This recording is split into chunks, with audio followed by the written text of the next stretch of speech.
questions for Coach? Go ahead.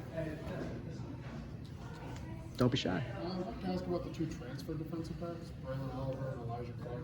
What have you seen from those guys this week? One is still rehabbing from an injury that he had at the previous place, so we're trying to bring him along. We expect him to be full speed the next time we get out here.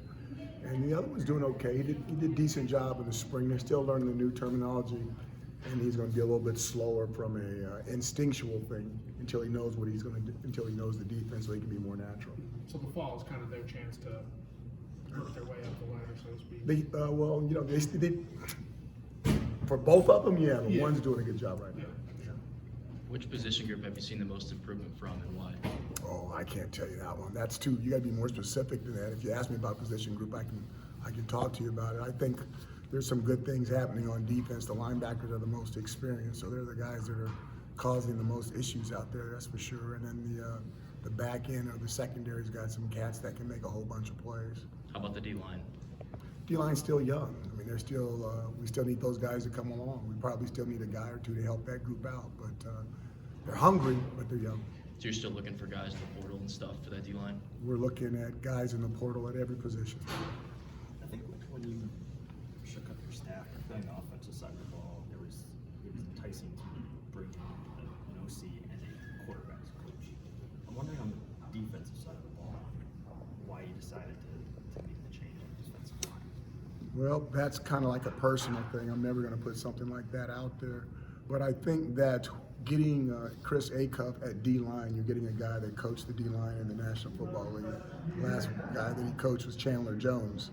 So, I mean, you're getting somebody with unbelievable experience, and if you're a defensive lineman and you want to go to the pros, what better avenue than to go to a school where the D-line coach used to coach in the pros. He can tell you exactly what you're doing right, what you're doing wrong, and what you need to do to get there. Was the desire to add a special teams coordinator a factor in that decision, because you would have to free up a spot to add it? The big thing is we needed to go back to a special teams coordinator to get someone with Coach Liggs' experience. When you look at his resume, it's unmatched.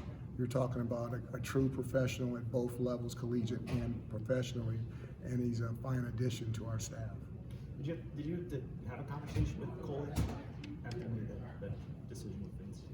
Again, that has to do with stuff that's going on with the staff, not necessarily things that are going on with the team.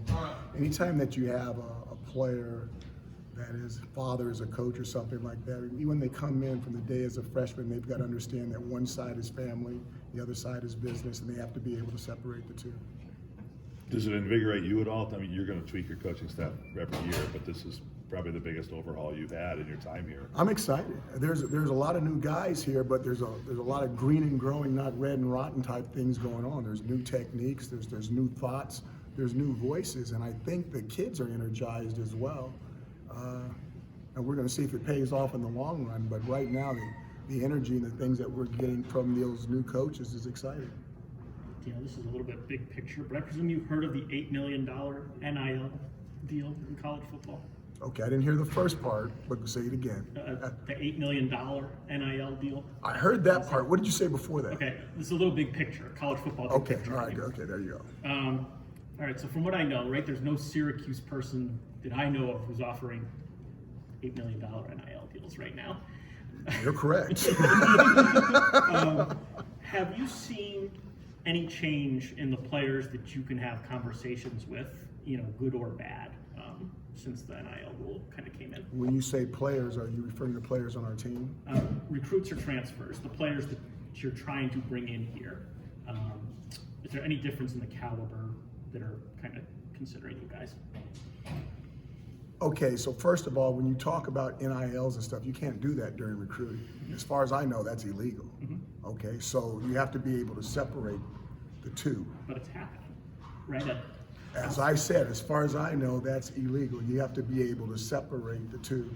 Now, if someone's going to come in here and work their tail off and do fantastic things, kind of like our tailback has, then there's going to be NIL deals for those guys. And last time I checked, New York is a big state and it has a lot of billboards. So there's a lot of ways that you can, through name, image, and likeness, come up with ways where those guys can make some spare change.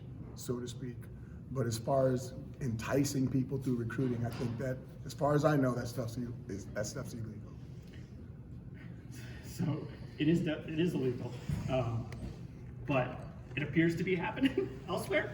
I mean, do you worry? Do you worry about that it's going to hurt you if other people are doing it in this gray area? Well, watch, I can't worry about what other people do. I'm trying to really answer the question. I can't worry about what they do. I can't do it. So if they're going to do something that's not above board, then that's them. You know, I can only control what I can control, and we're not going to do anything like that. Coach, on the note of tailbacks, how does Juwan Price affect your running back room this year as a viable backup to Sean Tucker? Well, I think it gives us a lot of experience. You got a guy that's played in a game before. In the Saturday scrimmage, he did some things, broke some tackles. I gotta get my numbers right. I want to say he scored the most touchdowns out of all the running backs. So we're excited to have him back there, and he needs to continue to grow. You said last week that you're distributing reps for your wide receivers pretty widely. I don't remember exactly how you worded it, but it sounded like you're trying to get looks at as many people as possible. You know, what have you taken from that room, and what's the messaging to them? Like, is there a hierarchy, or is it kind of wide open? I think it's the last part. I think it's wide open. There's opportunities. You know, it's. I'm just thinking back to today's practice. You know, everybody wants to be the guy until they're the guy, and then they realize what the responsibility is and how the intensity changes if you're going to be a starter, and how consistently good you need to be and not occasionally great. So it kind of tickles me that some of these guys are getting opportunities, and then all of a sudden it's like, well, it's different, isn't it? Yeah. You know, the expectations are different. The way guys communicate to you is different, and I think it's good for them. It really is good for them, but eventually we're gonna have to come around. We're gonna have to start tightening that stuff up and get to our top guys. But right now it's wide open. A lot of people are getting reps. You're gonna see it in the spring game. You know, we had I want to say 132 reps on Saturday in the scrimmage, and everybody got reps. You know, we divided that up almost evenly, almost a third through the first 3 units. So that will become less the next time we do it, and it'll become less the next time we do it after that. Sure. For us, this is the first time we've seen a guy like Amari Hatcher, even Aronde, who I know was close to playing, got in at the end last year. We didn't get to see him that much. Is there a younger guy who you feel like has made a sizable growth coming into the spring? The tailback. I was saying the receiver room. Oh, you want me to stay in the But if receiver you, room? you're talking about Tucker? No, LeQuinn. Oh, LeQuinn. Oh, I was saying last year to this year. Oh, last year to this year. LeQuinn makes sense as well. No,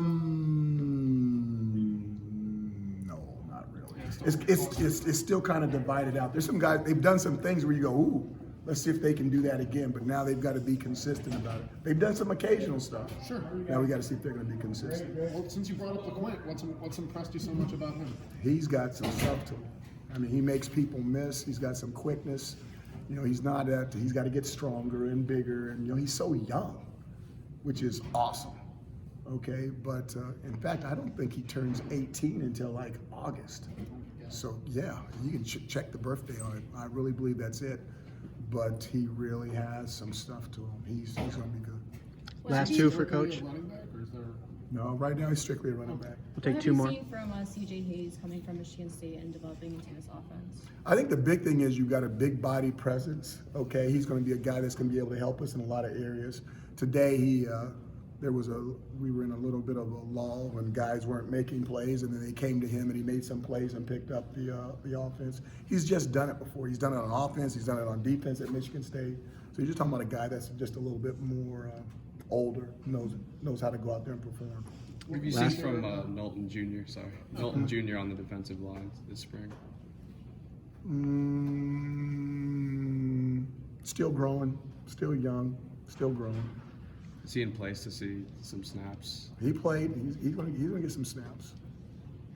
Steve, if you want to add it for us. Anything you can pass along on Kalen and Rob Hanna? How those guys are doing? Kalen just got a sprained ankle. Rob Hanna will be done.